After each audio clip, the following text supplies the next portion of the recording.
오빠 생각이라는 동요가 있지요. 뜸북새 논에서 울고 뻐꾹새 숲에서 울지. 우리 오빠 말 타고 서울 가시면 비단 구두 사가지고 오신다더니 기럭이 북에서 오고 귀뚤람이 슬피 울건만. 서울 가신 오빠는 소식도 없고 나뭇잎만 우수수 떨어집니다.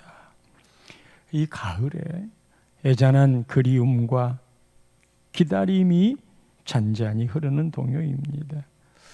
일제강점기 시대에 12살 난 소녀 최순애가 어린이 잡지에 이 오빠 생각을 올렸어요.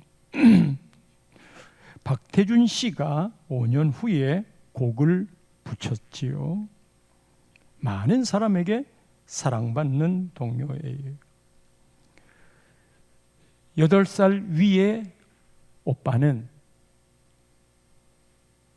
아버지만큼이나 기대고 든든했던 존재였는데 최영주였지요.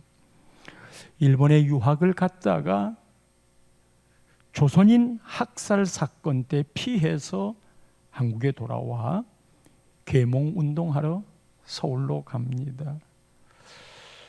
오빠에게 비단 구두 사오겠다는 말을 듣고 오빠를 기다리는데 오시질 않아요.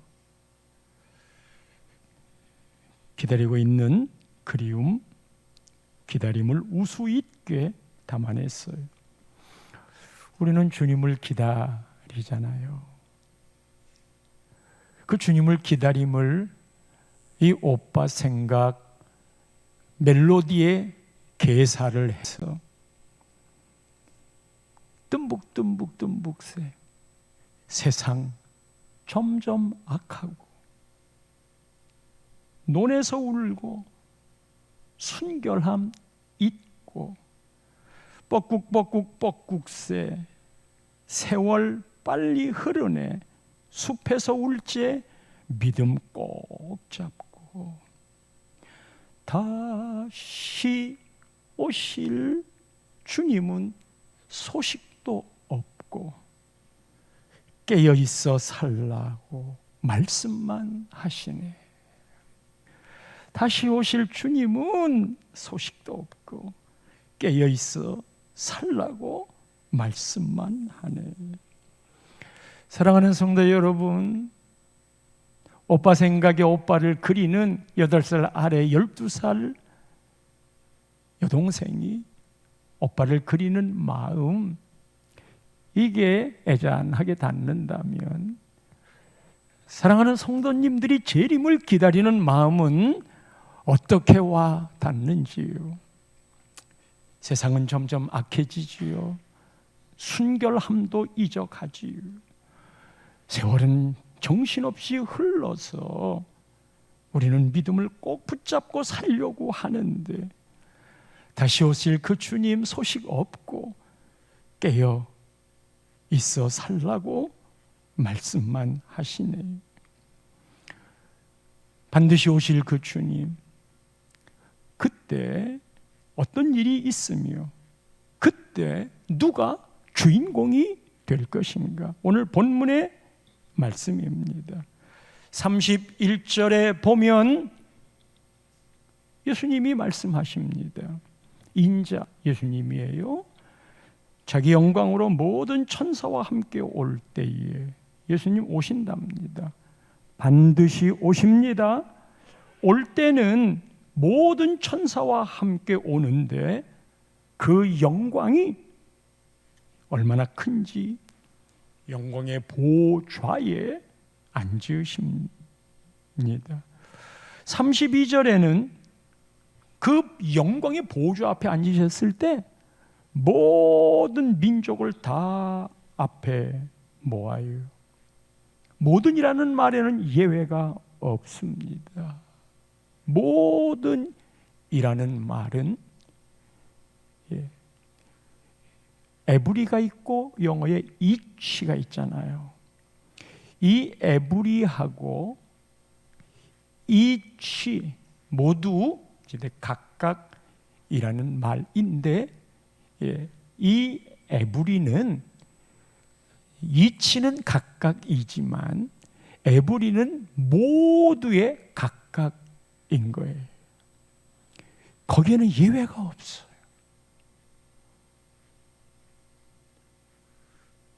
그리고 다 그 앞에 모입니다. 배운 자, 못 배운 자, 가진 자, 없는 자, 종교도 불교, 이슬람교 모두를 막론하고 전부 다 그 앞에 모이게 돼 있어. 이 일에는 피할 자가 없습니다. 이 일을 보지 못할 자도 없습니다. 어느 누구도 예외가 될 수 없습니다. 그렇게 다 모였을 때 구분합니다. 지금 제가 얘기하고 있는 거예요. 이런 일이 일어날 때 그랬구나. 제 말이 아니고 예수님 말씀이. 구분을 하는데 양과 염소만 구분합니다. 그 가운데 토끼 이런 거 없어요. 양인가 염소인가. 오른쪽에는 양, 왼쪽에는 염소예요. 중간은 없어요. 회색 지대는 없어요. 연옥도 없어요. 이렇게 구별하는 것은 당시 팔레스타인에 양과 염소를 치는 배경과도 연결이 됩니다. 양과 염소는 초식동물이잖아요. 둘 다 똑같이 들판에 살아요. 덩치도 비슷하지만 대비되는 동물입니다. 낮에 풀을 뜯을 때는 무리에 섞여 구분 없이 지냅니다. 그러나 일교차가 심한 팔레스타인 지역에서는 잠을 잘 때는 양과 염소를 따로 떼어 놓아야 합니다. 왜냐하면 양들은 추위에 강하지만 염소는 추위에 약하기 때문이며, 그래서 염소는 밤에 잘 때 바람을 막는 곳에서 잠을 자도록 해 주었어요. 팔레스타인의 염소들은 대부분 검은 계통인데 비해서 양들은 흰색을 띠고 있는 데다 성격도 판이하게 달라서 저희들끼리 무리를 이루는 습성이 있어요. 그래서 양과 염소가 따로 지내게 돼 있어요. 낮에는 함께 지내다가 잘 때는, 주님 오시기 전까지는 다 함께 지내다가 마지막에는 양과 염소 둘로 재림, 종말, 심판하실 때는 그렇게 나뉘어져요. 이 둘의 차이를 정확하게 예수님이 말씀하셨어요. 34절에 보면 이 둘이, 그때 임금이, 아까는 인자라고 표현했고 지금은 임금이라고 예수님을 표현했는데 이거는 심판자라는 의미예요. 그 오른쪽에 있는 자들에게, 양떼들에게, 첫째, 내 아버지께 복받을 자들이요. 복받을 자들이래요. 오른쪽에 양들은 복받을 자. 그리고 나오거라. 나한테 나와. 예수님께 오. 수고하고 무거운 짐진 자들아 다 내게로 오라. 그게 복받은 자들이에요. 예수님께 복받은 자들이에요. 우리 인생살이 수고하고 무거운 짐을 지고 살아가는데 예수님이 활짝 팔을 벌려 누구나 내게로 오라. 내가 너희를 쉬게 하리라. 마음이 답답하고 컬컬하고 힘든 일이 있을 때 사랑하는 성도 여러분, 예수님께로 오십시오. 사람들이 아이고 나 복잡한 일이 있어 교회 나오라고 그러면 그런 거 다 해결하고 난 다음에 편안할 때 교회 갈게. 그러면 해보세요. 그래서 얼마나 평안을 얻고 일들을 해결하는지. 수고하고 무거운 짐을 졌을 때 예수님께 오는 거예요. 그리하면 쉬게 하리라. 나오래요. 34절 계속 띄워주세요. 세 번째로는 창세로부터 너희를 위하여 태초전부터 예비된 나라를 상속받으리라. 자, 복 있는 자들이여 그들은 예수님 나에게로 나아오고 그리고 너희들에게 태초부터 예비된 나라를 상속받으라. 이게 오른쪽 양들을 향한 하나님의 심판대의 축복인 거예요. 반면에 왼쪽에 있는 염소떼들에 대한 저주는 41편에 나와 있는데 이렇게 41절에 이렇게 말합니다. 41절 저주를 받은 자들아. 아까 양은 복받을 자, 염소는 저주를 받을 자 대비되죠. 아까는 나와라 그랬는데 여기서 나를 떠나가는 거예요. 언제나 복받을 자는 나오는 거고 언제나 저주받을 자들은 떠나는 그 원리가 아주 단순해요. 여러분 신앙생활 하다가 예수님께로부터 멀어지는 거, 알곡과 쭉정이를 가르는 방법은 키에다가 곡식을 넣고 바람을 불게 하잖아요. 우리 인생의 풍랑을 만났을 때 쭉정이는 다 떠나, 바람에 다 날아가. 그러나 알곡은 키질을 하면 전부 다 앞쪽으로 모여요. 자잘한 돌멩이도 모이니까 나중에 그것을 또 갈아진가 아닌가 구별하지만 알곡은 계속 부추길수록 바람이 불수록 더 안으로 오는 거예요. 애들이 엄마한테 회초리 맞을 때 엄마가 회초리를 들고 딱 때리면 막 도망가잖아요. 지가 엄마보다 빨라. 그 도망가면 이 매의 끝, 매의 끝으로 맞아요. 거기에 무게 중심이 있어 더 아파요. 그런데 매를 안 맞는 방법이 있는데 그게 뭐냐 하면 막 때릴 때 그냥 더 가까이 엄마 품에 팍 안기란 말이에요. 할렐루야. 엄마 품에 팍 안기면 이렇게 때릴래요? 이렇게? 엄마 품에 팍 안기면 돼. 인생 죄 짓고 그래서 힘들고 어려울 때 하나님 품에 푹 안기란 말이에요. 그런데 안기기는커녕 자꾸 술 먹고 세상으로 돌고 왜 나만 이런 거야 신세한탄하고 못된 곳에 가서 시간 보내고 그럴 때요 술 자시고라도 술 냄새 풍기더라도 예배당 와서 하나님께 하소연해. 술 먹는다고 해결이 되는 거예요. 그게 복 있는 자인 거지. 무슨 일을 하더라도 내가 지금 교회를 멀리 떠난다, 예배를 등한시한다, 하나님과 점점 멀어진다, 그게 다 41절에 말하는 대로 나를 떠나야 해요. 자, 다시 41절 세 번째에 그들에게 준 게 마귀와 그 사자들을 위하여 예비된 영원한 불. 이 영원한 불이야 아까는 너희를 위하여 예비한 그런 축복의 자리이지만 여기는 영원한 불이에요. 이게 지옥을 말하는 거거든요. 예수님이 그렇게 말했으면 거긴 더 이상 다른 토를 달지 말고 생각을 하지 마세요. 그런데 이 영원한 불에 나도 들어가는데 이 불은 누가 들어가도록 만들어 놓은 거냐 하면 마귀와 그 사자들을 위하여 만들어 놓은 거예요. 마귀와 그 사자들이 들어갈 곳에 왼쪽에 있는 염소들이 들어간단 말이에요. 거기에 들어간단 말이에요.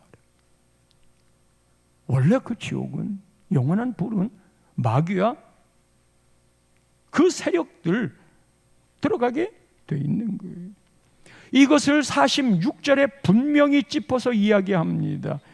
영벌과 영생으로 그들은 영벌에 의인들은 영생에 들어가리라. 이게 천국과 지옥의 갈림길이에요.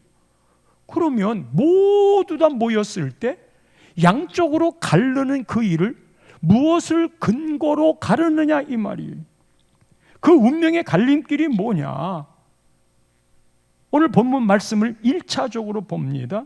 35절과 36절 연이어서 어떤 상황이 있었냐면 줄일 때 먹을 것을 준 사람, 목마를 때 마실 것을 준 사람, 나그네 되었을 때 영접하고 받아준 사람, 헐벗었을 때에 옷 입힌 사람, 병들었을 때에 돌봐준 사람, 옥에 갇혔을 때 와서 보아준 사람, 영치금도 좀 넣고 그렇게 봐준 사람, 이 사람들과 그렇지 못한 사람으로 딱 구분되는 거예요. 그러면 우리가 쉽게 생각할 때 이 갈림길과 구분점들이 이렇게 작은 자라고 말하는 힘겨운 자, 줄이고 목마르고 나그네 되고 헐벗고 병들고 옥에 갇혀 누구에겐가 손길이 필요한 버림받은 사람, 돌봐야만 될 사람, 이런 사람들을 구제했구나, 긍휼히 여겼구나, 도와주었구나, 배려했구나, 마음을 써줬구나. 그게 오른쪽에 들어가는 양떼이며, 그렇지 못하고 상관하지 않았던 그 사람들이 왼쪽의 영벌에 처해질 사람인 건가? 그렇다면 우리가 구원은 믿음으로 된다고 하는데 이거는 믿음이 아니고 행위잖아요. 그러면 예수를 안 믿어도 이렇게 사는 사람 있어요. 이거 정이 많아가지고 그냥 힘든 사람 보면 안타까워해서 자기 재산도 자기 시간도 그냥 정말 위하는 사람이 있거든요. 그러면 예수가 뭐가 필요하냔 말이에요. 그런 사람들을 천국으로 가고 그렇지 못한 사람들, 악하게 지 것만 챙기는 사람들이 지옥 가는 거라고 한다면 예수가 뭐가 필요하냐 이 말이지요. 그래서 오해하지 말라는 거예요. 다시 정리합니다. 우리가 구원을 받는 건 누구도 부인할 수 없이 예수 그리스도 우리 주님, 나를 위해 십자가에 돌아가신 그 분을 믿는 것만이 구원입니다. 하나님이 우리의 구원을 위해 독생자 아들 예수 그리스도를 우리를 위해, 우리 죄값은 죽을 수밖에 없지만 우리를 죽일 수 없어 외아들 예수님이 대신 십자가에 죽으시고 우리는 그 죄에서 사함을 받아 영생을 누리게 되는 것이고, 예수님이 이 땅에 오신 것은 우리를 심판하러 오심이 아니라 우리를 구원하러 오심이라. 그렇다면 이 말씀의 전제는 예수 믿는 믿음으로 구원받는 전제가 깔려 있어요. 그렇다면 예수 믿는 믿음만이 구원인 건데 이것을 어떻게 증거하느냐 이 말이에요. 어떤 사람은 내가 예수 믿으니까, 내가 주여 주여 하니까 나는 예수 믿어 천국 갈 사람이야. 그때 주님이 말합니다.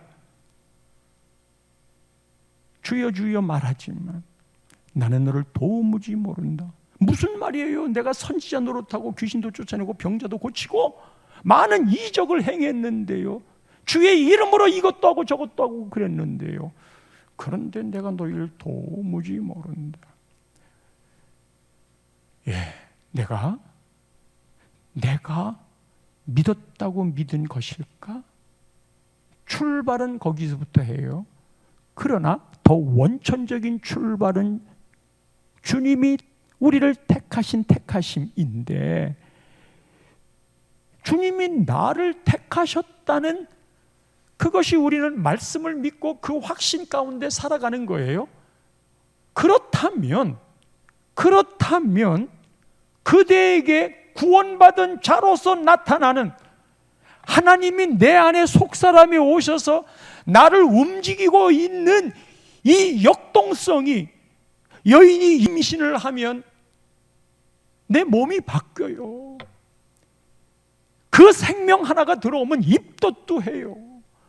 그 생명이 자라면서 발차기도 해요. 예수 생명이 들어왔는데 내 삶에 변화가 없냐 이 말이에요. 여러분, 귀신 한 마리가 들어오잖아요. 우리는 술만 들어와도 술이 내 인생을 지배합니다. 알코올 중독이 그래요. 귀신 한 마리가 우리한테 들어오면 그 귀신에 의하여 정신불멸증 같은 증세로 삶을 살아가요.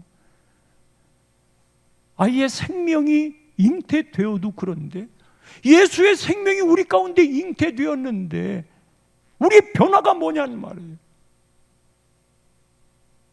그러면 내 안에 예수가 자라는지 안 자라는지, 생명이 있는지 없는지, 즉 그 말은 내가 예수님으로 인하여 믿음으로 구원을 받았는지 안 받았는지, 여기에 대한 증거가 뭐냐 이 말이에요. 사과나무, 배나무 구별 못해요. 근데 구별해요. 열매가 열리면 알아요. 그래서 그 열매로 그 나무를 알리라. 열매를 보고 나무를 아는 거예요. 우리가 십계명은 저 십자가처럼 1계명부터 4계명까지 하나님 사랑이잖아요. 나하고 하나님과의 관계예요. 5계명부터 10계명까지는 사람과 사람, 이웃 사랑의 관계예요. 또 말합니다. 내가 하나님을 사랑하고 하나님이 나를 사랑해. 오케이. 근데 그게 어떻게 수치화할 수 있어? 믿음이라는 게 어떻게 나타날 수 있는 거야? 네가 하나님 사랑한다며. 말로만 하나님 사랑한다 그러지 말고 하나님을 사랑하면 우리의 삶에 나타나는 열매가 있어. 나는 그 열매를 보고 너를 알리라. 그 열매가 뭐냐면 이웃을 사랑하는 거예요. 이웃에게 등쳐먹고 이웃을 미워하고 저거 내가 가만 안 둘 거야 하는 그런 마음으로 살고, 그게 나타난 증표예요. 예수님의 사랑이 내 마음에 흘러가면 정도의 차이는 있고, 그것이 점점 성숙의 단계로 sanctification, 그게 성화되는 단계로 점점 달라지지만 아직도 네 수준은 요것밖에 안 되니 일반적으로 잡고 있는 수준보다도, 세상이 잡고 있는 수준보다도 못하네? 그래, 못할 수 있어요. 그게 교인일 수 있어요. 그러나 그 교인은 예수를 만나서 형편없던 밑바닥의 삶에서 예수를 만나고 말씀을 들으면서 삶의 변화가 하나씩 하나씩 일어나기 때문에 세상의 기준 잡는 그 부분에 미치지 못했지만 그 개인을 보면 잘하고 있는 거예요. 공부 잘하는 사람들만, 학생들만 데려다 놓고 우리 학교는 좋은 학교야, 그것보다 못하는 아이들을 가르치고 세워서 점점 실력 있게 만드는 그 학교가 있다면 그 학교가 더 멋있는 학교가 아니겠어요?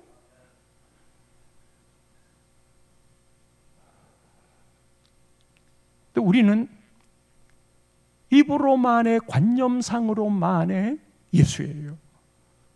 근데 이 예수는 내 안에 팔과 다리로 성육신하여 그게 나타나야 하는 거예요. 그래서 신앙은 공동체 안에서 확인이 돼야 돼요. 공동체 안에서 검증이 돼야 돼요. 자기 혼자는 굉장히 좋은 믿음인데 공동체 안에 같이 살아가는데 그 사람을 싫어해.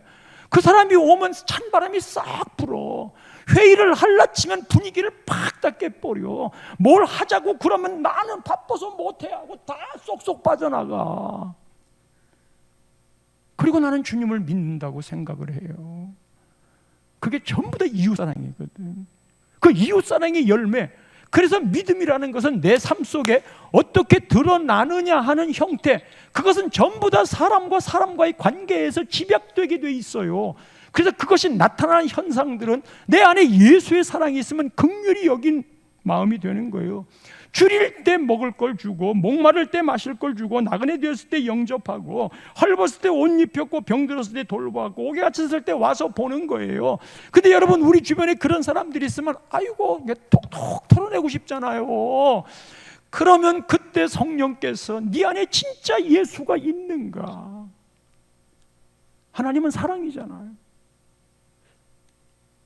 그 사랑이 내 안에 있으면 그게 자연스럽게 등장하는 거예요. 다시 말하지만, 그래서 이웃사랑이 하나님 사랑의 척도가 되는 거예요. 그런 측면에서 오른쪽에 있는 양, 왼쪽에 있는 염소가 등장하는 거예요. 부자관한 청년, 어떻게 해야 영생을 얻으리까? 예수님이 이웃 사랑하는 계명을 다 얘기했어. 이 사람이 다 지켰습니다. 내가 다 지켰어요. 아직 부족한 게 있다? 재산을 팔아 이웃에게 나눠주라. 예수님 보실 때 재산이 있으면 천국 못 가는 거 아니에요. 뭘 얘기하려고 하는 거냐 하면, 네가 이웃 사랑을 하려고 하는데 네 지갑이 열리지 않으면 이웃 사랑은 전부 다 말만 하는 거다. 배고프니 가서 먹어. 추워? 가서 옷 입어. 전부 다 말만 하는 거야. 근데 그 사람에게 실제로 필요한 건, 배고프니 먹을 걸 네가 지갑을 열어야 주지. 헐벗었어? 춥지? 가서 옷을 입어. 그렇게 말하는 건 너도 다 지켰다고 생각하지. 근데 진정한 이웃사랑은 그 사람에게 필요한 그 니드를 채워줘야 하는 것인즉, 네 소유를 팔아 가난한 자들에게 주어라. 재산을 갖지 말라는 말이 아닌 거 알지요? 이웃사랑의 허구임을 이야기하는 거예요. 죄송해요. 여러분, 우리가 살아가는 일에 정말 돈이 얼마나 필요합니까? 그리고 돈을 쫓아 살아가서 이 시대의 진정 제일 강한 신은 만몬신이잖아요. 근데 하나님이 뭐라고 그랬어요? 재물과 하나님을 겸하여 섬길 수 없다. 하나님을 사랑하든지 재물을 사랑하든지 둘 중에 하나이다. 하나님을 사랑하면 재물이 수단이 되지만 재물을 사랑하면 하나님이 수단이 되는 법이다. 어떤 것을 택하려는가? 따라서 신앙생활 하면서 하나님을 향한 마음, 즉 헌금은 우리 믿음의 척도가 돼요. 하나님이 말이에요, 가난하고 어려운 사람들을 훑어먹는 거 아니에요. 교회도 그런 사람들에게는 오히려 주어야 되는 거지 그것을 훑어먹는 게 아니에요. 그러나 하나님을 향한 사랑의 고백들이 그렇게 이루어지는 거예요. 내 재산을 가난한 자들에게 나누어 주라. 그 말처럼 이웃사랑의 척도가 그거라니까요. 근데 마귀는 돈에 대한 이야기를 딱 건드리면 막 화를 내고 여기는 교회도 아니야, 나 떠나갈까. 그러나 하나님의 축복에 대한 하나님의 법의 법칙은 그게 분명한 거예요. 신앙생활에서 늘 체험하는 거예요. 그래서 이것을 사람의 마음을 위로하기만 하려고 하면, 사람을 위로하기만 하고 잘하기만 한다고 그러면 여러분 가야 될 길은 뻔해요. 얼마나 교만해지는지 지가 최고인 줄 알아. 근데 여기에 대해서 좀 쓴 듯한 하나님의 말씀은 써요. 양약은 써요. 이 쓴 이야기를 하면 그것을 잘 받아들이면 내 몸에 진짜 좋은 양약이 되는 건데 쓰니까 다 뱉는 거예요. 그러면서 하는 말이 교회에서 돈 이야기 한다고 지혜 없이 그것만 강조하면 그거는 좀 돈이 필요해서 말씀을 빙자 삼아 돈 걷는 거기 때문에 그것도 하나님 앞에 두들겨 맞아요. 그러나 믿음을 믿음답게 제대로 알려줘야지.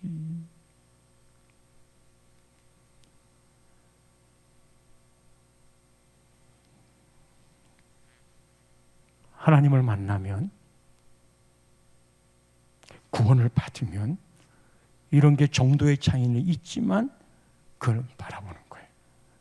그것이 구원이고, 그렇게 행하는 것에 대해서는 그 구원의 증거인 것이 되니, 이 왼쪽의 염소들은요 42절 43절에 보면 내가 줄일 때에 너희가 먹을 것을 주지 않았다. 목마를 때에 마시게 하지 않았다. 나그네 되었을 때 영접 안 했고, 헐벗을 때 옷 입히지 않았고, 병들었을 때 옥에 갇혔을 때 돌보지 않았다. 그건 하나님의 사랑이 너한테 없어. 즉 너는 구원받은 자가 아니고, 하나님의 사랑이 있으면 삶이 이타적으로 하나님의 뜻을 따르려고 그래요. 근데 하나님의 구원이 없으면 이기적으로 나만을 챙기는 거예요. 그러니까 교회 와가지고서도 하나님을 높이는 영광 자리보다는 그냥 지가 높아지려고, 그래서 교회 안에서 지가 높아지려고 중직으로 임명받는 것도 그거 그냥 계급장 찬 걸로, 완장 찬 걸로, 그거 아니잖아요. 그만큼 하나님이 더 섬기도록 주신 건데 결국은 뭐예요? 왜 나를 인정 안 하니?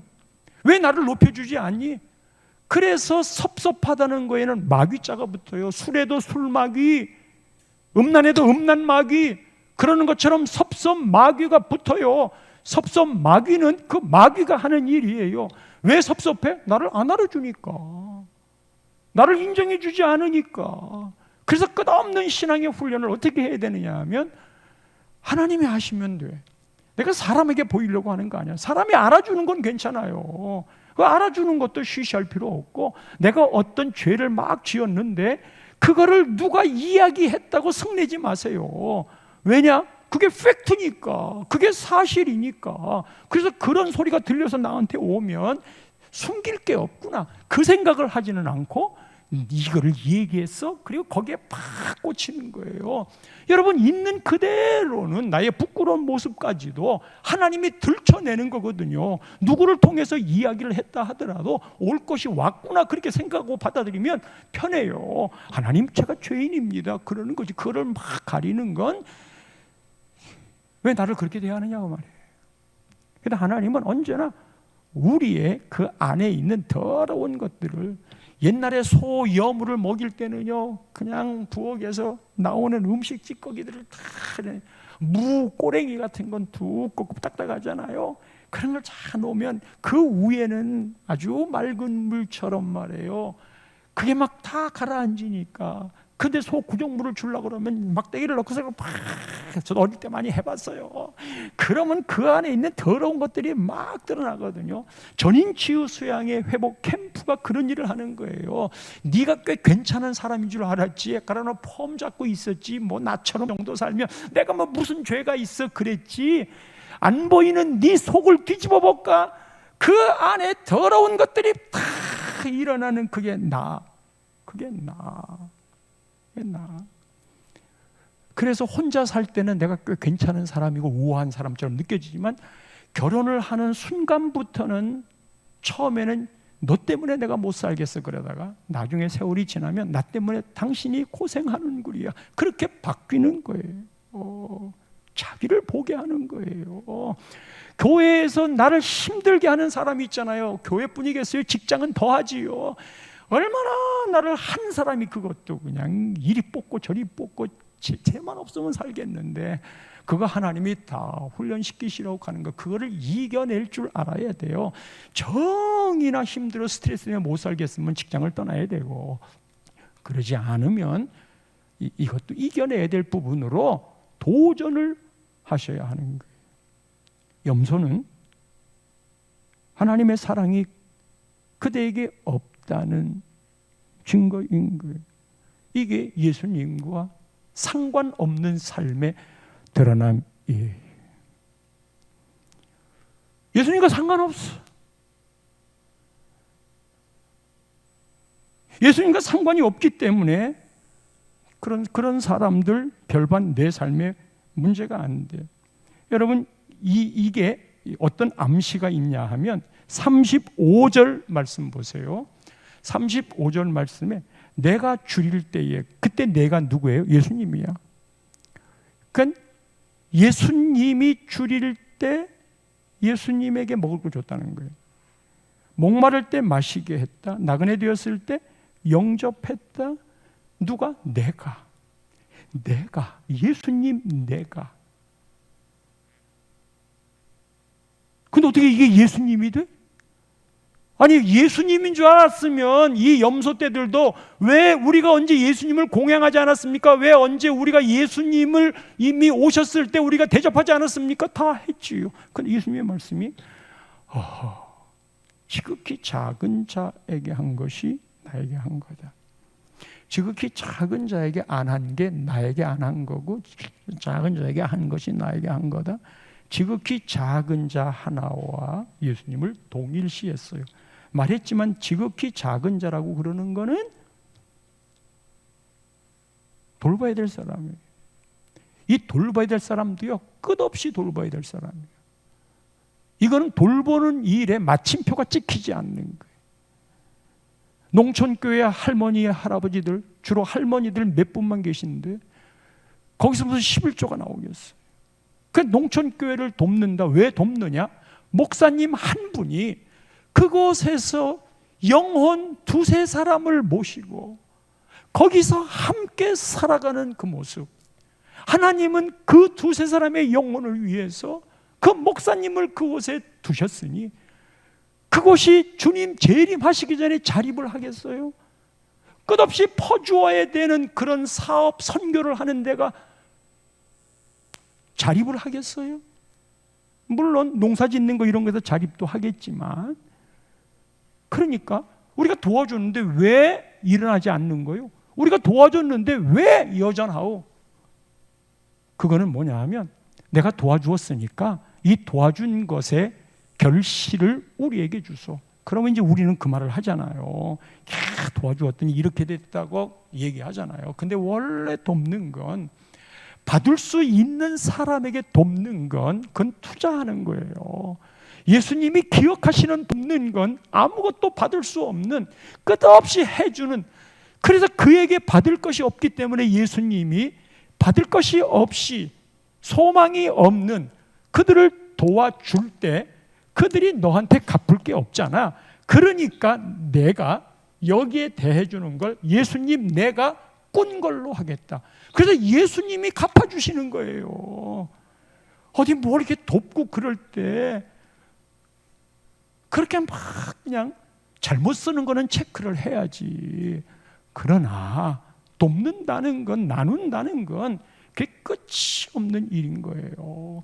그렇게 해서 그분들이 얼마간이라도 힘을 얻을 수 있으면 그렇게 해야지. 지극히 작은 자 하나가 곧 예수님이에요. 그럼 예수님과 상관이 있다는 것은 바로 지극히 작은 자를 향하여 어떻게 대했는가예요. 근데 사람들의 마음은 예수님이 오시면 우리가 왜 예수님에게 안 나갔어요? 그것이 왼쪽에 있는 염소들의 말이잖아요. 예수님이 계셨더라면, 예수님이었다면 우리가 안 하겠어요? 그게 우리의 믿음의 현 주소라고 그런다면 모두가 다 암행하는, 예수님을 모르고 내가 한 것에 대하여 결실이 계산되어지는 그 이기적인 마음만 쫓아 살아가는 거예요. 예수님께 했으니까 예수님께 상 받지. 예수님께 했으니까 예수님께 내가 받을 거지.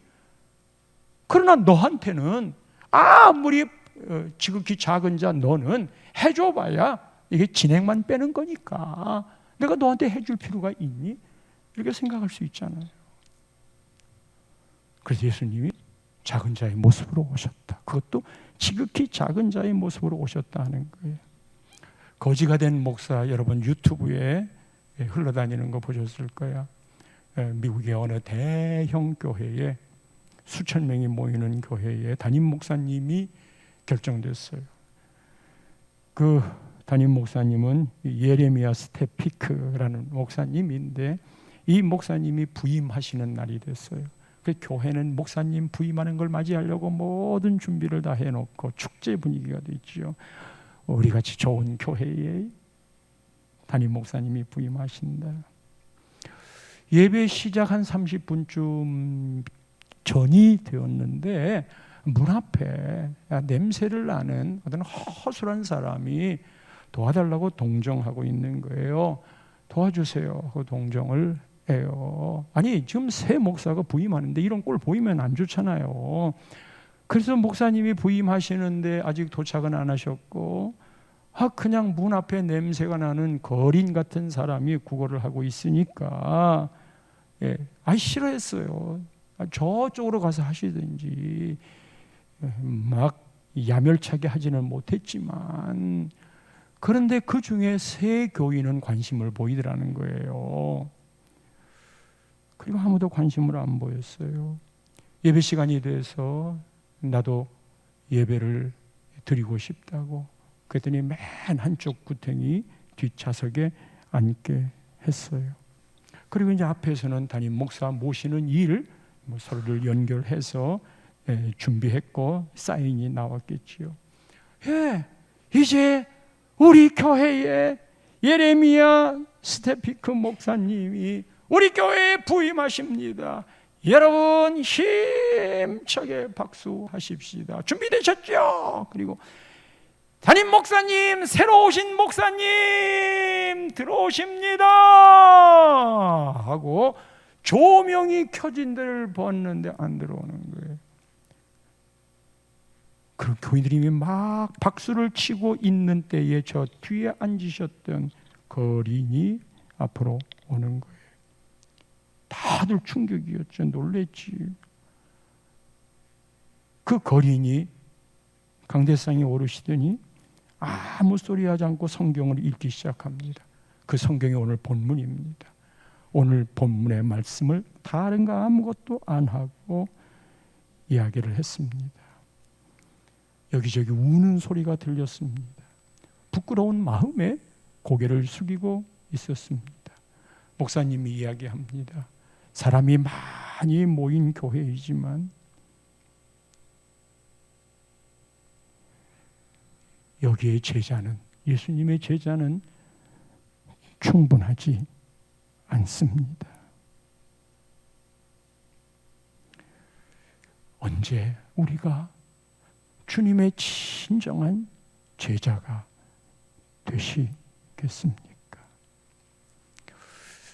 마태복음 25장은 24장에 깨어 있으라.